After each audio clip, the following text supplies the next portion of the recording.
हम पिछले लेक्चर में बायोलॉजिकल क्लासिफिकेशन कंप्लीट कर चुके थे। आज हम पढ़ने वाले हैं chapter 3 plant kingdom. Plant kingdom R H. Whittaker का जो 5 किंगडम क्लासिफिकेशन था, आर.एच. विटेकर ने जो 1969 में 5 किंगडम क्लासिफिकेशन दिया था, जिसमें उन्होंने कौन कौन से किंगडम रखे थे? Kingdom Monera, kingdom protista, kingdom fungi, kingdom animalia and kingdom Plantae. उनमें से एक किंगडम क्या है? प्लांट किंगडम है, जिसको हम सेपरेटली पढ़ने वाले हैं डिटेल में। तो प्लांट किंगडम में हम क्या क्या पढ़ने वाले हैं? पढ़ते हैं। In previous chapter we looked at the broad classification of living organism under the system proposed by Whittaker in 1969, wherein the suggested the 5 kingdom classification, which is Monera, Protista, Fungi, Animalia and Plantae. In this chapter we will deal in detail with the further classification within the kingdom Plantae. Kingdom Plantae is popularly known as plant kingdom. ठीक है, अब हम क्या पढ़ेंगे आगे? इसमें क्या बताया है कि जो क्लासिफिकेशन है, understanding of the plant kingdom has change over the time. ये धीरे धीरे मतलब टाइम के साथ बदली है। बदली कैसे है? जैसे कि फंगस के मेंबर और member of Monera and protista जिनके पास सेल वॉल थी, वो पहले कहाँ रखे गए थे?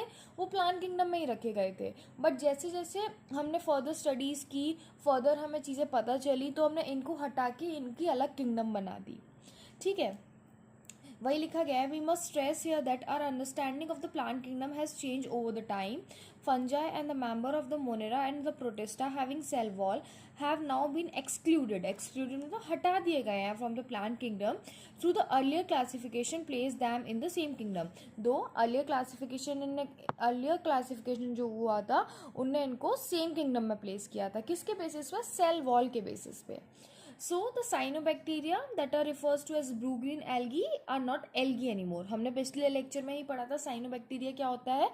Cyanobacteria is a eubacteria which is placed in kingdom Monera. Cyanobacteria को हम बोलते हैं blue green algae, but it is not an algae. अब हम देखते हैं कि हम प्लांट किंगडम में क्या क्या पढ़ने वाले हैं। प्लांट किंगडम को फर्दर हम उसमें एल्गी पढ़ेंगे, ब्रायोफाइट्स पढ़ेंगे, टेरिडोफाइट्स पढ़ेंगे, जिम्नोस्पर्म्स पढ़ेंगे एंड एंजियोस्पर्म पढ़ेंगे। एल्गी सबसे प्रिमिटिव प्लांट्स होते हैं और एंजियोस्पर्म मोस्ट डेवलप्ड प्लांट्स होते हैं। ठीक है, ये इनके डेवलपमेंट के बेसिस पर ही ऑर्डर है। एल्गी, उसके बाद ब्रायोफाइट्स उससे ज़्यादा डेवलप, उसके बाद टेरिडोफाइट्स उससे ज़्यादा डेवलप, जिम्नोस्पर्म्स टेरिडोफाइट्स से ज़्यादा डेवलप्ड होंगे और एंजियोस्पर्म सबसे ज़्यादा डेवलप्ड होंगे।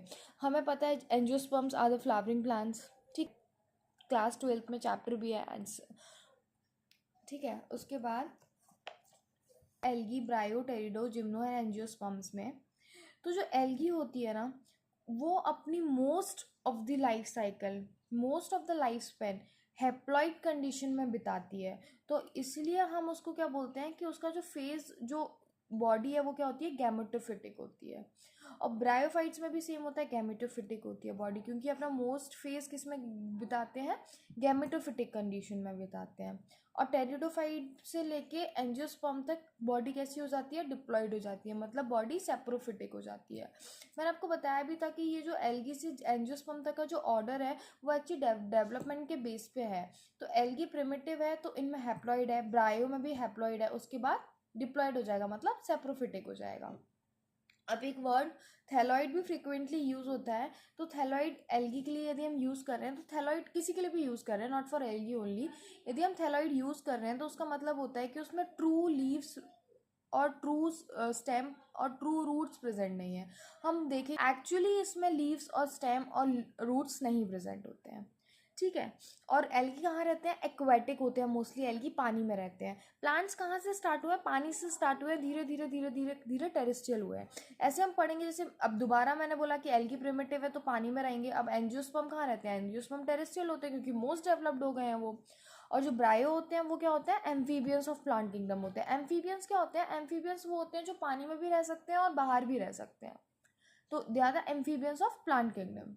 ठीक है, और टेरिडोफाइट्स क्या होते हैं? टेरिडोफाइट्स टेरेस्ट्रियल क्यों होते हैं? क्योंकि इनके पास वेस्कुलर टिश्यूज होते हैं, मतलब जाइलम और फ्लोएम प्रेजेंट होते हैं टेरिडोफाइट्स में। उससे पहले जाइलम और फ्लोएम नहीं प्रेजेंट होते हैं, और यही फीचर इनका रिस्पॉन्सिबल होता है कि ये लैंड पे सर्वाइव कर सकते हैं।